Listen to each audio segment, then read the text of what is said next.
guhimbaza umuzo wa mutima mweranda gatuna umugendo w'Imana yashimye kumenyesha abantu ikabegeraniriza mu muryango umwe ariwo Ekleziya. Umutima mweranda yaje gatuna abaha ingufu, abaha gushingora, maze batanga kumenyesha ibyiza by'Imana, kumenyesha inkuru nziza. Natwe duhamagariwe kumva ko ibyo batisimu twaronse turi abatumwa, duhamagariwe gushingira intahe Yesu Kristo, umwidegemvyo w'abatenzwa na mutima mweranda w'ukuri n'ubutungane. Ibuka ya misa turasanganiye abavyeyi bazanye abana kubasabira ibatisimu. Ni akanya ko kubyutsa natwe indagano twaronse ibatisimu, tugasaba ngo tuzigendere zitudohoke kwibanda ry'ukwemera. Ibuka ya misa turaheza dushigikire imigenderanire nziza, dushikiriza igikoresho cazo mu mashikanwa dusanzwe dutura Imana mu kwiragiza ubuntu bwayo. Turakenguruka kandi turubika mu butumwa abamaze iminsi bitegura banaguwe n'umutima mweranda, kuko bategereye ko inkuru nziza ikeneye abaja kuyisabiriza bayishimira intahe, bumva ko umutima mweranda abayobora mu gihe cyose bamwumviriza umutima mwiza, bamwumviriza mu gisanisho. Imbere twakira rero ibyo byiza byose, tubanze dutegura imitima yacu ijambo ry'Imana rishikire heza, ritunyure natwe tuzoje kwishikiriza abandi. Tubanze twayobora zacu nirega ku Mana Data birasohoka.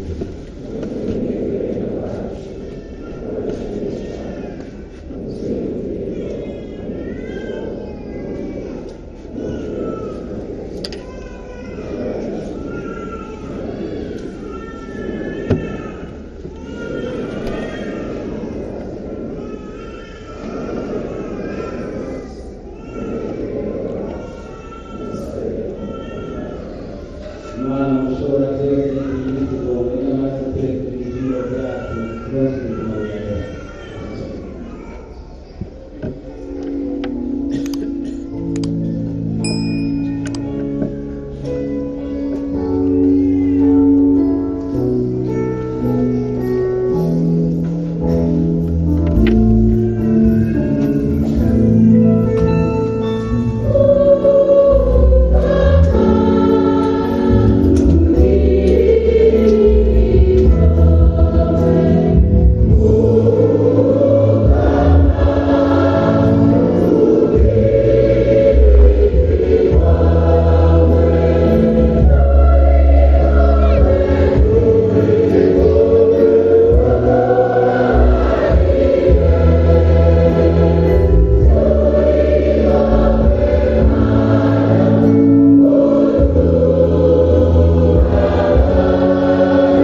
Misiri,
Yesu ameze nawe none natwe muri mutima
Yarahejeje kuduga mw'ijuru asubira yajaba kwase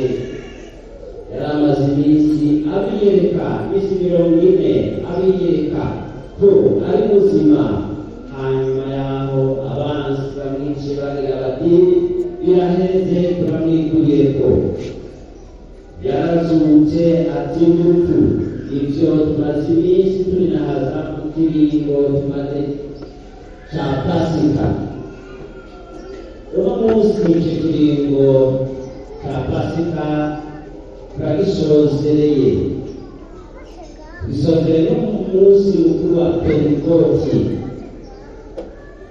Ariko tuguma turemeshwa n'ukwemera ko Yesu Kristo ari muzima, yatsinze urupfu, ko ari kumwe natwe, ko atadusize turi imfubyi. Niyo majambo yakoresheje mu kuremesha abigishwa biwe, kuko amaze kubabwira ko ari mu gusubira kwa se, yarabonye yuko afise umutima uhagaze, bafise ubwoba. Naho yababwira ati nimugende murinde umutima mweranda, nzobarungikira azokwigisha akabibutsa. Umutima mweranda nzorungika kwa Data, bakuze bafise akangorongoro. Naho rero twumvise Yesu yaje agasanga biyugaranye bari mu nzu gutinya Abayahudi. Imbono y'ubwo bwoba yarumvikana, kuko baza barabakubita kw'itama ngo awa. Naho baramwishimiye Yesu, none yarapfuye, none uramaramaye usigaye kuki? Yesu wa wundi yigisha avuga ukuri Abayahudi, abakuru b'Abafarisayo, abanditsi bakaheza bakumva yuko abakoze aho babaye bagaca bamurwanya. Birumvikana yuko babonye bamwishe bandi bati turamwikuye ko ntawe uzosubira kutugora adutunga agatoki. Abandi bavuga ngo aturabira mu isahani, kuko rero bakora aho babaye mu bwiyorobetsi bwabo. Akababwira yuko ari abarongozi babi, akabakebura mugabo bakanga kugororoka, bakanga guhinduka. Naco gituma baciye baja ngo bagire umugambi wo kumwikurako. Wa mukuru w'abasaserdoti Kayifa ati vyoba vyiza umuntu umwe abwiriye igihugu, yariko akora ubuhanuzi. Ariko yavuze neza kumwe ab'isi bavuga, kuko ab'isi bakora. Urya muntu tukamureka, nta mahoro tuzoronka. Agaruka guhungabanya umutekano, yiba intama z'abandi, cyangwa afata abagore b'abandi ku ngufu, cyangwa yamaze amahera y'igikundi. Ahubwo kuko atunga urutoki aho abandi batinya, kuko avuga ukuri ngo abantu babohoke, bagaca baca umugambi bati nta kundi twokora. Kuko Kayifa yavuga tumwikize, tumwegeze kure. Nuko byari bimeze. Abatumwa rero biyugaranye bari mu nzu gutinya Abayahudi, ibyo byose barabizi. Kandi no mu kirundi turazi yuko inkoko iyo igize ikibazo udushwi natwo nyene turashwiragira. Bari bazi ko nabo nyene bashobora kubasumira. Yesu rero araje, babona ari hagati yabo, abashikiriza indamutso y'amahoro. Bamenya aho yaciye, kuko Yesu yazutse, naho babona afise umubiri n'umubiri nahaye. Naho mu gihe karabiyereka, nko mu gihe asanzwe ariko bararoba, yababwira ati none ntabwo kurya muvise, agafata akafi akakajya babona. Kwari kugira ngo abumvishe, abafashe gutegera ko ari Yesu muzima, yuko ikimenyetso cy'umuntu muzima amufungura. Kandi ukabona ibyo gufungura biratangiye urwaye ukangana kugira ngo akareba udasubire gatohe udafunguye bica bikugora. Yesu ibyo bimenyetso yarabiberetse n'ibindi by'uko afise ububasha aganza abakomeye, aganza ibiyaga, aganza imitima mibi. Aho yabwira Petero ati tera umusenga kuri ruriya ruhande uraronka, baraye bararoba baheza bararonka amafi menshi. Abatumwa bararindiriye umutima mweranda bafise ubwoba mugabo kandi ijambo Yesu yabigishije barifise mu mitima yabo ariko badashobora kubyatura kuko bagira bati tora twikwegeye. Kandi barabibonye mu nyuma Petero, Baranaba na Pawulo mweranda barabibonye mugabo kubera ko bari bamaze kuronka umutima mweranda ntibatinye gushingira ntabwo. Yesu araza ahagarara hagati yabo abifuriza amahoro, abaha amahoro, nimugire amahoro. Igisoma cya mbere twumvise ingene uramuzo mutima mweranda waje mu bimenyetso by'ingimba maze hakaboneka impera z'umuriro zicagagura zijya ku mutwe w'umwe mu bari aho.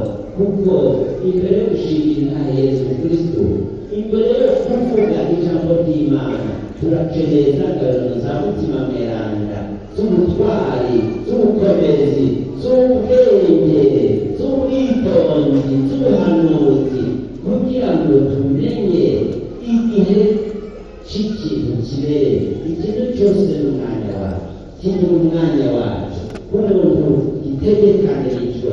Urumva rero ko kumenyesha inkuru nziza bisaba ubwitonzi, kandi umuntu wese wamenyesha inkuru nziza arakeneye ingabano za mutima mweranda. Abatumwa bumvise indamuzo ya Yesu bamaze kubona ko ari we barahimbarwa cyane. Aha uyu mutumwa Yohani mweranda aramubwira wewe ndabishyira kure.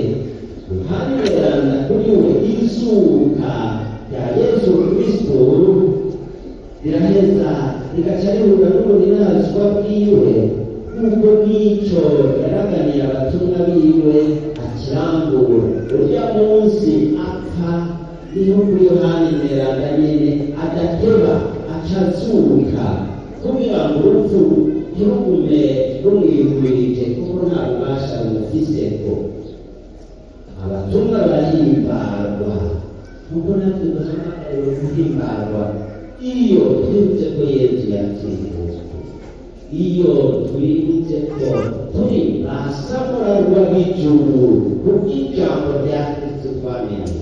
Turahamagariwe guhimbarwa iyo twibutse yuko turi abavukanyi ba Yesu Kristo.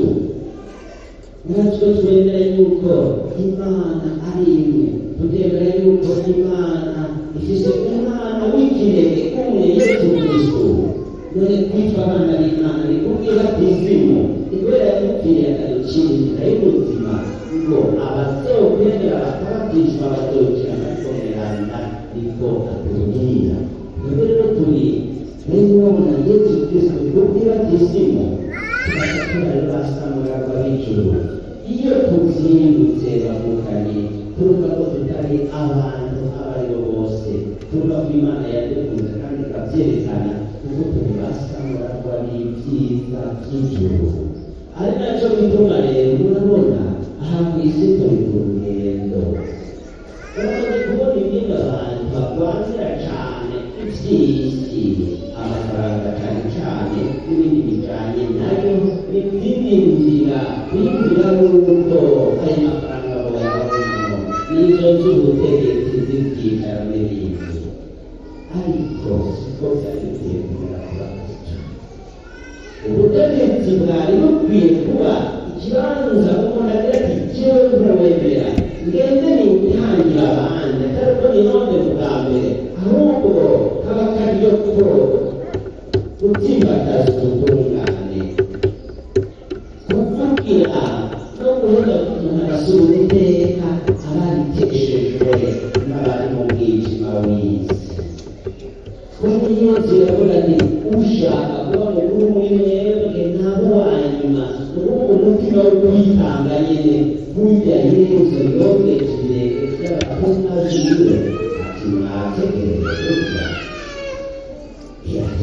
abategere kureba mwebwe igihe natangiye kubabwira yuko nzopfa kubera narabonye nasomye mwene bw'agatima bashaka kuba ba mbere nanjye ntabwo indazosubira sinababonye rero ndabahaye ikimenyetso ushaka kuba mukuru muri mwebwe nawe umuco w'abandi ugukorera abandi uwitangira abandi urara ataryamye yiyumvira ineza y'abandi yiyumvira ingene abantu botera imbere bakaba abantu biteka ngo kuri mwebwe murasaba mwibere nk'ab'isi nimuraba akarorero n'abaha ni nacyo gituma rero amaze kubaha aya mahoro arababwira ati umwe data yantuma nanjye niko ndabatumye isano riri hagati y'aya mahoro n'ubutumwa ni uko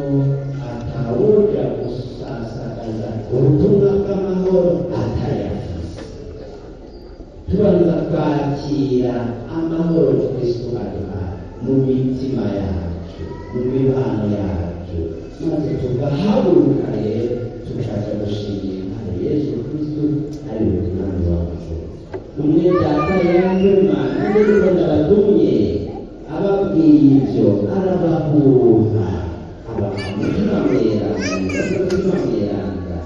abaha n'ububasha bwo kweza umucungu bavukanye aba batumwa baronse ububasha kuko ubanyuze kibi arahagize ikibanza kugira ngo urandurane n'imizi inabi urakeneye ububasha bukavuka ari nacyo gituma abaturongoye mu kwemera abasaserdoti basabira kugira ngo umutima mweranda abakomeze bagume kwibanga bagire amahoro ya Kristo maze babonere kudusabikaniriza ku byiza by'Imana turabasabira kugira ngo muri bwa butumwa bwo kwigisha kuyobora no gutagatifuza umuryango w'ab'Imana wumve yuko uja gutera uburenza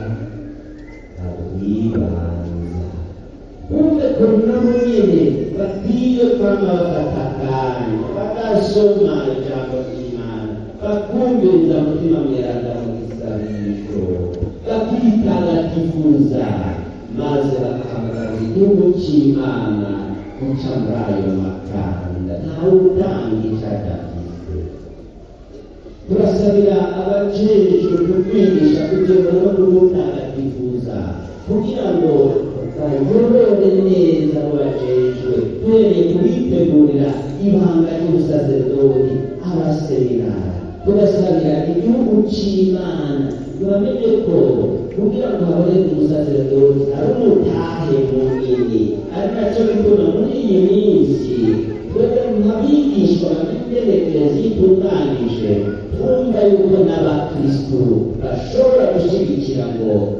higishwe abaseminari bakuru n'abato bato kugira ngo bazashyikire iryo banga babikwiye aho bageza n'aho amahara make abura ariko bakangukiye Imana bagize bati ndi hano ntuma bava muri twebwe bakavuga ruriya rundi twahora tuvuga ariko umutima mweranda amaze kubaza ko ntitobuza yuko bavuga indimi kuko twazumvise muri gusoma ca mbere ku neza yo gushimana atari amacandya kandi amacandya murazi mu madini atandukanye mu bice bitandukanye by'abantu arahari uruhara rwa mutima mweranda ruratuma ko ruhambaye kuri izo ntumwa z'Imana no kuri twebwe ababatijwe urusoma ca mbere twumvise ingene umutima mweranda yigaragaje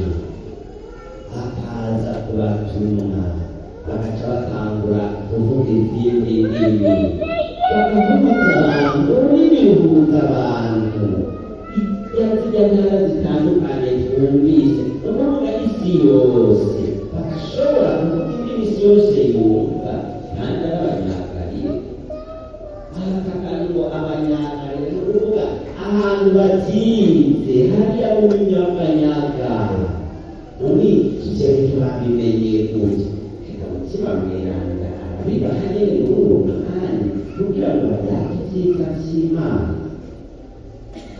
Aha rero nkurira nkababaza akabazo gatoya, mbega izo ngabirano z'ubwenge waronse, izo ngabirano z'ubutunzi waronse, naho kenshi ntababera batunze ariko dutunze mu bintu bitandukanye, hari bafite byinshi na bike. Izo ngabirano nkahamagara kuba wicaye muri icyo cyicaro cy'ubutwari, cy'ubutwara, cyo gutunganiza abandi, ubyakira gute, ubikoresha mw'irembo mbere. Bararose ingabirano zo kuvuga izindi ndimi ziri munsi y'ijuru zose kugira ngo bayangiza Imana. Wowe ukoresha ntube wa muntu akoresha ubwenge bayobozi bato bato umucamanza mubi avoka aheza akaja kuvugira ibinyoma ibyera agaterateranya akavuga ko zirabura, agaterateranya amategeko, agateranya n'amafaranga, intungane zigacirwa urubanza. Izo ngabirano waronse Imana igutinje muri iyi minsi uzikoresha gute? Baca batangura kumva bayaga ibyiza by'Imana hose. Ese rero bavuganye ingabirano za mutima mweranda twaronse zodufasha gushinga intare ukuri, ubutungane, amahoro, zikaduha wa mutima wicisha bugufi kukwama twumva yuko Imana kuri twebwe ari byose, kuko tutari kumwe nayo ntacyo twobishoboza. Iraje hirya iyi si yoheze igacika ubumiwe kira, noneho Imana yaturemye kubw'urukundo idufitiye.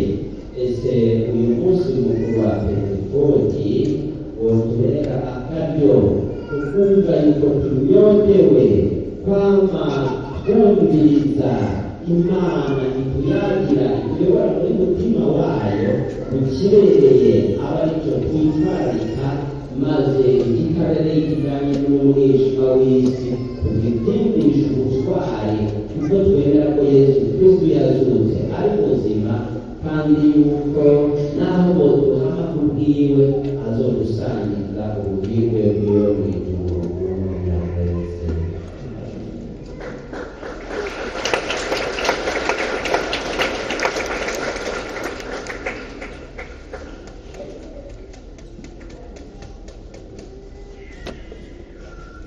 Igishimiro cyo kugaragaza ukwemera, natumiye ababyeyi bazanye abana babo kuko tuza gusubiramo kwa kwemera kwacu batereye.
kushimira muberande Imana murakakura muri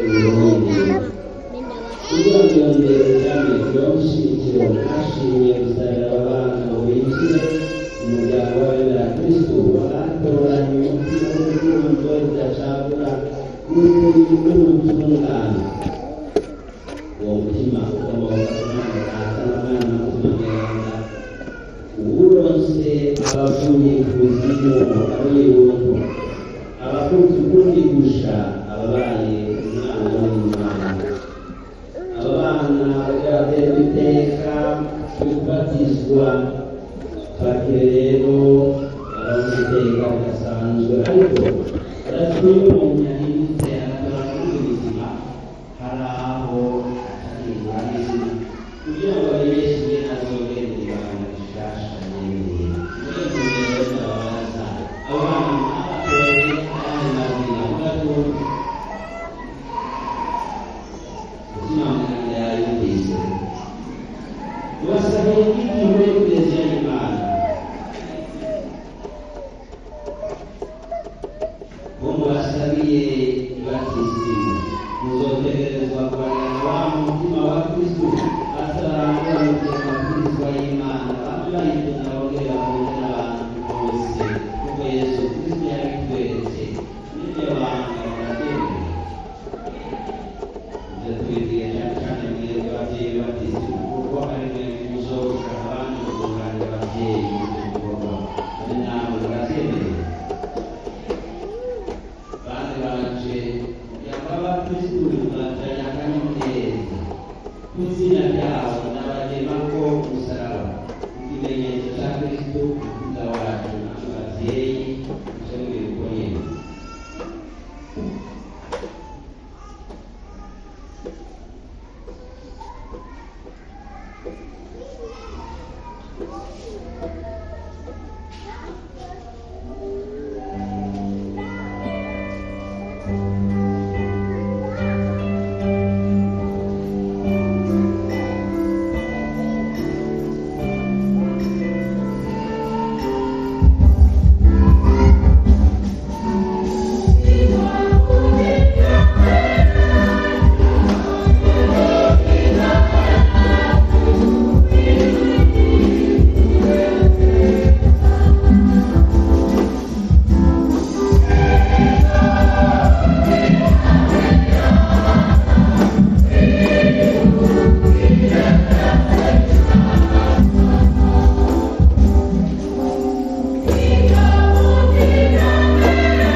Yesu,